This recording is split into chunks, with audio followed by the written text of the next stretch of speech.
इस एक ही वीडियो में मैंने 21 से लेकर 39 तक के सभी सवाल सॉल्व किए हैं। आप इस वीडियो को ध्यान से देखिए। प्रश्न आसान नहीं है, प्रश्न मुश्किल है। पहले आसान आते थे, लेकिन अब की बार इसमें मुश्किल सवाल दिए गए हैं।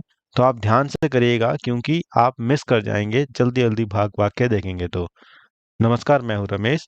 चलिए वीडियो को शुरू करते हैं। सेक्शन बी में क्वेश्चन नंबर 21 से 26 तक के सवाल हैं, जो दो दो नंबर के हैं। पहला सवाल है, यहाँ एक एक्सपेरिमेंट है जिसमें 10% सॉल्यूशन बनाना है सोडियम हाइड्रोक्साइड का।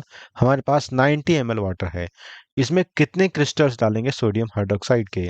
तो 10 ग्राम सोडियम हाइड्रोक्साइड मैंने वे किया वेइंग मशीन से, और 90 ml वाटर में अच्छे से ग्लास रॉड से मिक्स कर दिया। तो बन गया ये 10% सॉल्यूशन ऑफ सोडियम हाइड्रोक्साइड। दूसरा सवाल है, यहाँ पर दो दो एग्जांपल्स लिखने हैं यूनिसेलुलर के और मल्टीसेलुलर ऑर्गेनिज्म के। तो यहाँ पर मैंने तीन दिए हैं यूनिसेलुलर के, तीन मल्टीसेलुलर के। आप इसमें से कोई से दो दो लिख लीजिए। ब्लड एक बहुत इंपॉर्टेंट कनेक्टिव टिश्यू है। ऐसा क्यों है? ब्लड सभी सिस्टम के सभी ऑर्गन, सभी सेल को कनेक्ट करता है, वहां से ऑक्सीजन और न्यूट्रिएंट पहुंचाता है और वेस्ट को बाहर निकालने में हेल्प करता है। इसलिए ये एक कनेक्टिव टिश्यू है। ये एक न्यूमेरिकल बेस्ड क्वेश्चन है। यहाँ पर एक लड़का 400 ग्राम की बॉल को वर्टिकली अपवर्ड यानी ऊपर की तरफ फेंक रहा है, जिसकी वेलोसिटी है 10 मीटर पर सेकंड। तो आप इसको ऐसे समझिए कि यहाँ से उसने ऊपर की तरफ फेंका बॉल को, बॉल यहाँ तक गई, मैक्सिमम हाइट यहाँ है। शुरुआत में जब फेंका था तो 10 मीटर पर सेकंड था, आखिरी में हो गई 0 मीटर पर सेकंड।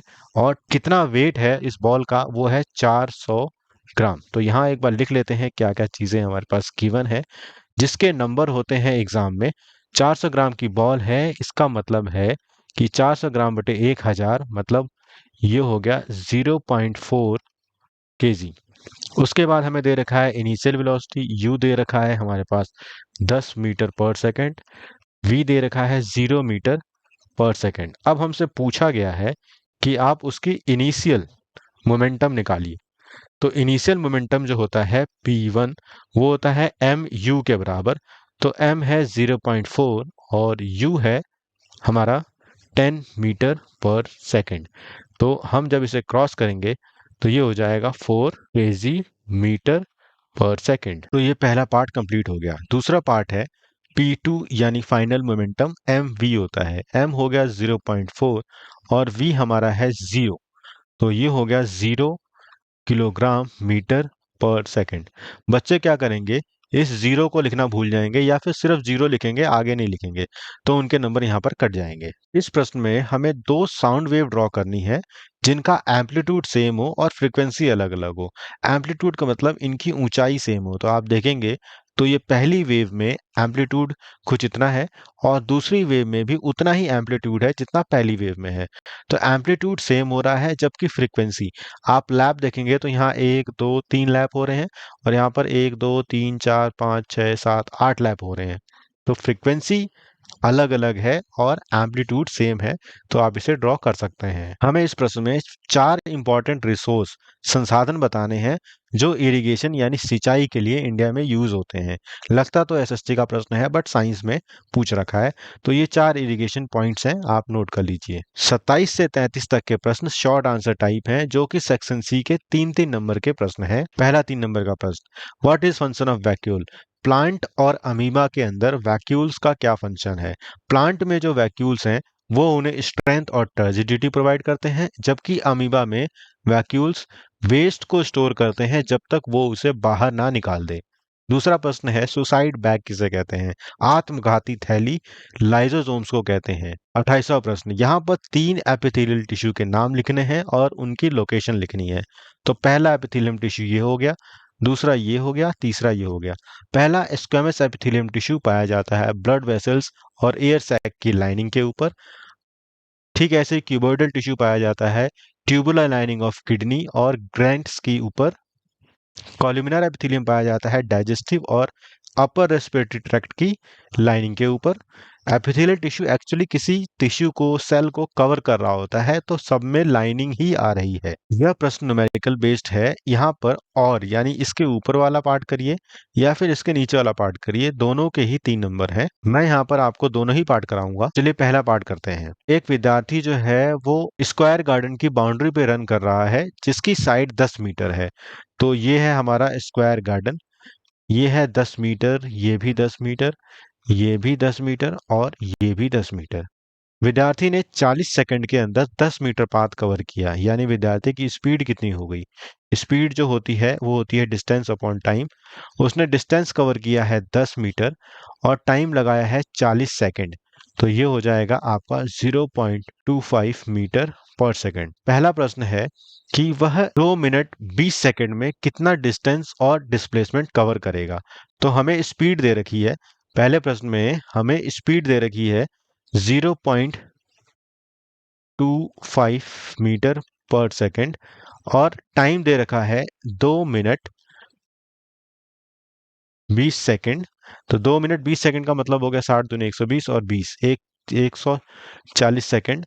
तो हमें डिस्टेंस निकालना है, डी क्या होगा? S into T. एस का मतलब 0.25 इंटू टी 140। तो इसको जब हम सॉल्व करेंगे 25 वन जा 25 फोर जा, 4 से इसको करेंगे तो हो जाएगा 35 मीटर। तो डिस्टेंस आ गया 35 मीटर। 35 मीटर का मतलब उसने यहाँ से चलना स्टार्ट किया तो 10 मीटर, 20 मीटर, 30 मीटर और यहाँ पर आ गया। तो डिस्टेंस एक्चुअल में आ गया 35 मीटर। जबकि डिस्प्लेसमेंट कितना होगा? शुरुआत से लेकर आखिरी पॉइंट तक पहुंचने का डिस्प्लेसमेंट इतना ही होगा सिर्फ। तो इसलिए फर्स्ट केस में डिस्टेंस तो ये हो गया, जबकि डिस्प्लेसमेंट जो है वो हो गया सिर्फ 5 मीटर। तो ये पहला केस कंप्लीट हो गया। अब बात करते हैं इस वाले बात की। Calculate the speed of students if he complete walk. Complete walk का मतलब है कि उसने कितना डिस्टेंस कवर किया, पूरा कवर किया, तो मतलब हो गया 40 मीटर डिस्टेंस कवर किया। टाइम कितना लगाया उसने? टाइम लगाया 2 मिनट 40 सेकंड। 2 मिनट 40 सेकंड का मतलब 60 दूनी 120 और 40 160 सेकंड। तो सिंपल फॉर्मूला है S equal to D by T, speed equal to distance upon time. तो 40 बटे 160, तो ये हो गया 40 वन जा 40, 40 4 जा 160, तो ये हो गया 1/4। इसको सॉल्व करेंगे तो आएगा 0.25 मीटर पर सेकंड। तो यहाँ पर हमने ये दोनों सवाल और के ऊपर वाले सॉल्व कर लिए। अब नीचे वाले को सॉल्व करते हैं। तो यहाँ हम लिखते हैं और पार्ट और इसके फिर नीचे वाले को सॉल्व कर रहे हैं। एक कार में जब ब्रेक लगाई तो वो 80 किलोमीटर पर आवर से 60 किलोमीटर पर आवर पर आ गई 6 सेकंड के अंदर।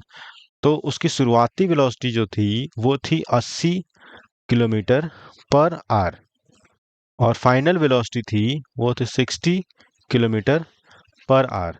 तो 80 किलोमीटर पर आवर से 60 किलोमीटर पर आवर पे आ गई। टाइम लगाया उसने 6 सेकंड। तो सबसे पहले हमें इसे मीटर पर सेकंड में कन्वर्ट करना होगा। तो इसको कन्वर्ट करेंगे 80 बटे 5/18। तो ये हो जाएगा आपका ये 9, ये 40, तो 200/9 मीटर पर सेकंड। ठीक है, ऐसे ही 60 इंटू 5/18 करेंगे तो यहाँ हो जाएगा ये 9, ये 30, तो हो जाएगा 150/9 मीटर पर सेकंड। अब जो फॉर्मूला है एक्सलरेशन का वो होता है v minus you by T. तो v यहाँ पर बड़े ध्यान से लिखना है, 200/9 माइनस 150/9, नीचे आएगा टाइम 6 सेकंड।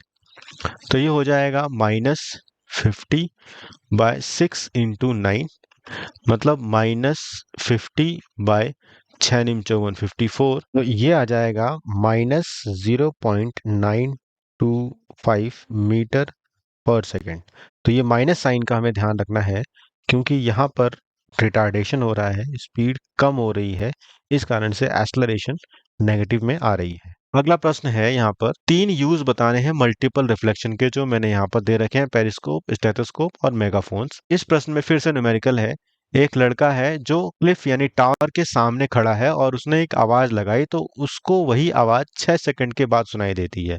तो आपको उस क्लिफ की दूरी बतानी है कि बच्चे कितनी दूरी पे उस टावर से खड़ा है। तो यहाँ पर मैं आपको बता रहा हूँ कि टाइम दे रखा है 6 सेकंड, वेलोसिटी ऑफ साउंड दे रखी है 346 मीटर पर सेकंड। हमें डिस्टेंस निकालना है टावर का कि कितनी दूरी पर है। फॉर्मूला होता है 2D। साउंड के केस में 2D लिया जाता है क्योंकि आवाज जा रही है और वापस आ रही है, इसलिए डिस्टेंस डबल होता है और टीवी के बराबर होता है। डिस्टेंस निकालने के लिए TV/2। टी कितना है यहाँ पर, टाइम लग रहा है हमारे पास 6 सेकेंड, वेलोसिटी है 346 अपॉन 2, तो इसको जब इंटू करेंगे तो आएगा 1038 मीटर डिस्टेंस। तो 1038 मीटर दूरी पर वह बच्चा खड़ा है क्लिफ से, तो ये इसका आंसर हो जाएगा। बी पार्ट में पूछा गया है रिवर्बरेशन ऑफ साउंड किसे कहते हैं। एक ऐसी साउंड जो हमें तब भी सुनाई देती है जब साउंड निकलना बंद हो जाती है सोर्स से, तो उसे हम कहते हैं रिवर्बरेशन ऑफ साउंड। हमें 4 इंपॉर्टेंट कैरेक्टरिस्टिक्स के बारे में बात करनी है जो क्रॉस ब्रीडिंग प्रोग्राम के लिए इंपॉर्टेंट है, इंडियन और फॉरेन ब्रीड्स के बीच में पोल्ट्री फार्मिंग में कराया जाता है। तो 4 इंपॉर्टेंट कैरेक्टरिस्टिक्स यहाँ पर आपके सामने डिस्प्ले हैं। अब हम बताएंगे कैल्शियम फॉर्मूला बनाना है calcium sulphate, sodium nitrate, aluminium oxide का। तो सबसे पहले करते हैं अमोनियम सल्फेट का फॉर्मूला कैसे निकालेंगे। ए पार्ट है अमोनियम सल्फेट, यहाँ पे क्या होता है NH4 प्लस और सल्फेट SO4-2। तो यहाँ पर चार्ज है +1, यहाँ है -2, ऐसे इसको क्रॉस करेंगे तो ये हो जाएगा NH4 का ट्वाइस और SO4। तो ये पहला सवाल हो गया। इसके बाद दूसरा है sodium nitrate. Sodium nitrate, sodium nitrate में क्या होता है, सोडियम ये रहा और NO3 नाइट्रेट ये रहा, इसका चार्ज होता है 1, नाइट्रेट का होता है -1, ये ऐसे क्रॉस होते हैं तो बनता है NaNO3। ओके, अब इसके बाद बात आ गई एल्यूमिनियम ऑक्साइड की। एल्यूमिनियम ऑक्साइड, एल्यूमिनियम और ऑक्सीजन, इसका चार्ज है +3, इसका चार्ज है -2, ये ऐसे क्रॉस होगा और ये ऐसे क्रॉस होगा तो बनेगा Al2O3। तो यहाँ से आप इनके फॉर्मूले नोट कर लीजिए। 3 नंबर का सवाल पूरा हो गया। ये बहुत ही अच्छा और ट्रिकी क्वेश्चन है। यहाँ पर 3 सब्सटेंस दे रखे हैं ABC, जिनका मेल्टिंग और बॉइलिंग पॉइंट दे रखा है। हमसे पहले प्रश्न में पूछा गया है कि ABC का स्टेट क्या होगा, उनकी अवस्था क्या होगी 30 डिग्री टेम्परेचर पे।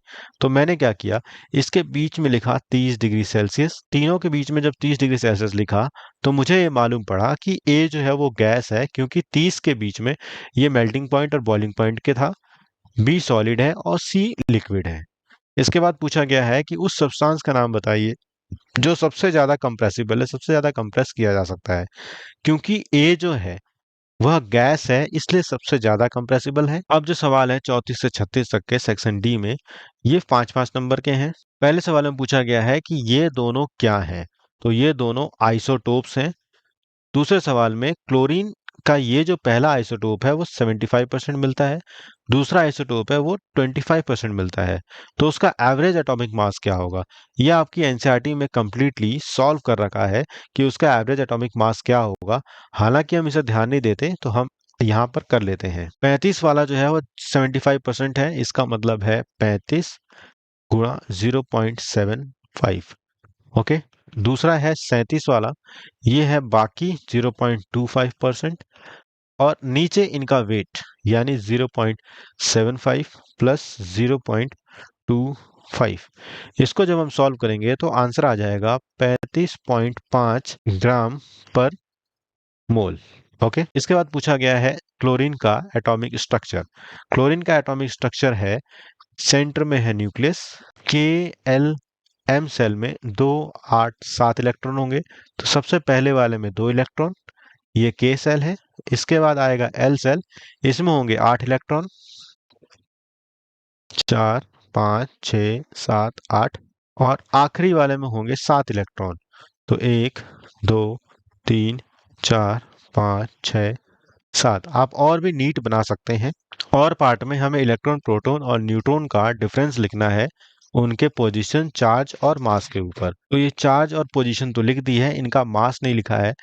इलेक्ट्रॉन का मास होगा 9.1 इंटू 10⁻³ kg, जबकि प्रोटॉन का मास होगा 1.67 इंटू 10⁻27 kg, और न्यूट्रॉन का भी इतना ही होगा 1.67 इंटू 10⁻27 kg। सभी को पता है कि प्लास्टिड्स प्लांट सेल में पाए जाते हैं। तो इन तीनों में कौन कौन से प्लास्टिड पाए जाते हैं, तो पेटल्स में क्रोमोप्लास्ट कलर वाले प्लास्टिड्स, लीव्स में chloroplast light sensitive plastid, fruit pulp में क्रोमोप्लास्ट। क्या होगा अगर क्लोरोप्लास्ट यानी क्लोरोफिल बियरिंग प्लास्टिड्स को हटा दिया जाए प्लांट के अंदर। सबसे पहले तो प्लांट अपना फूड नहीं बना पाएंगे, और जब तक जिएंगे जब तक उनके अंदर स्टार्च है। स्टार्च खत्म होते ही वह मर जाएंगे। एक विद्यार्थी ने इफेक्ट ऑफ कंसंट्रेशन को समझने के लिए एक प्लांट और एनिमल सेल आरबीसी को 15 मिनट तक हाइपोटोनिक सॉल्यूशन में रखा और फिर हाइपोटोनिक सॉल्यूशन में शिफ्ट किया। तो उसे क्या ऑब्जर्वेशन देखने को मिली उस एक्सपेरिमेंट के बेस पे? ये 3 सवाल हैं। पहला है कि हाइपोटोनिक सॉल्यूशन किसे कहते हैं? तो वो आप यहाँ से नोट करेंगे। हाइपोटोनिक सॉल्यूशन वह सॉल्यूशन होता है जिसमें सॉल्यूट कंसंट्रेशन कम होती है सेल के मुकाबले। वो पूछा गया है कि उसे क्या देखने को मिला। तो सबसे पहले हाइपोटोनिक सॉल्यूशन में डाला, उसके बाद हाइपोटोनिक सॉल्यूशन में डाला। हाइपोटोनिक सॉल्यूशन में डाला गया तो एनिमल सेल जो है वो श्रिंक हो गया, सिकुड़ गया, जबकि प्लांट सेल प्लाज्मोलाइज हो गया।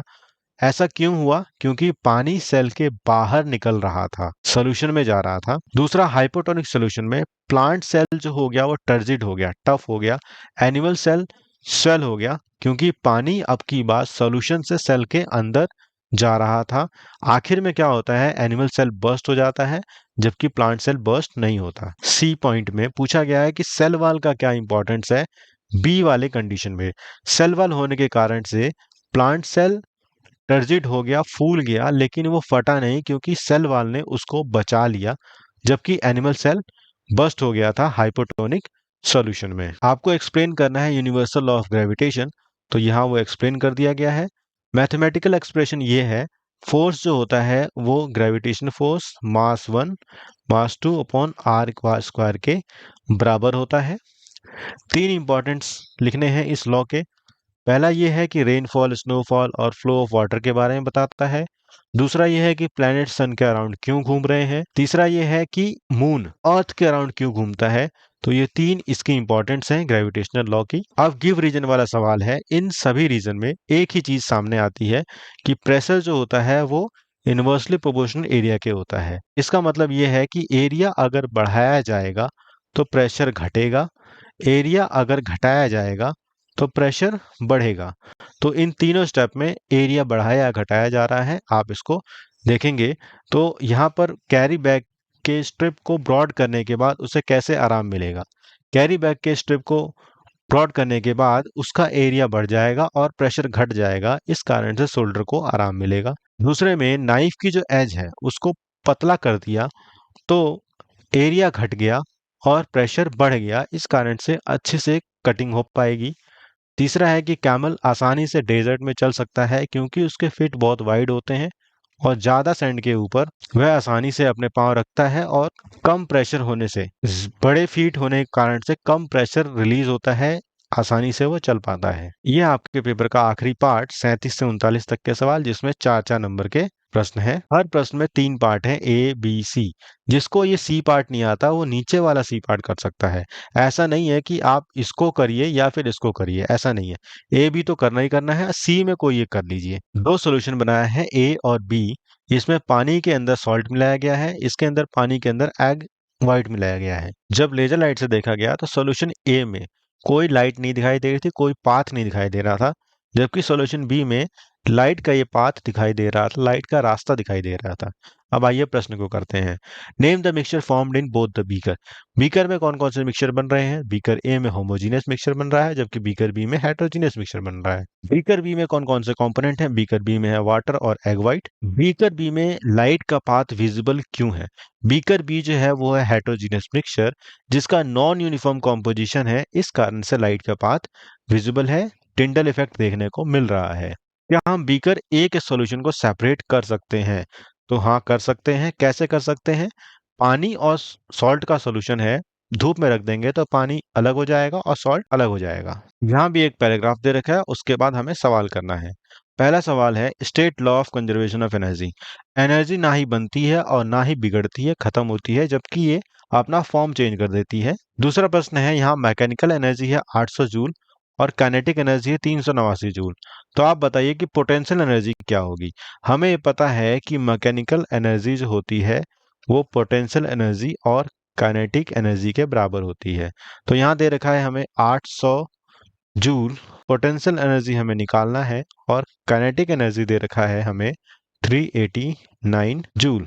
तो क्या होगा यहाँ पर? आगे सॉल्व करेंगे तो पीई हो जाएगा 800 माइनस 389 जूल, तो ये हो जाएगा 411 जूल। अब बात आती है सी के ऊपर।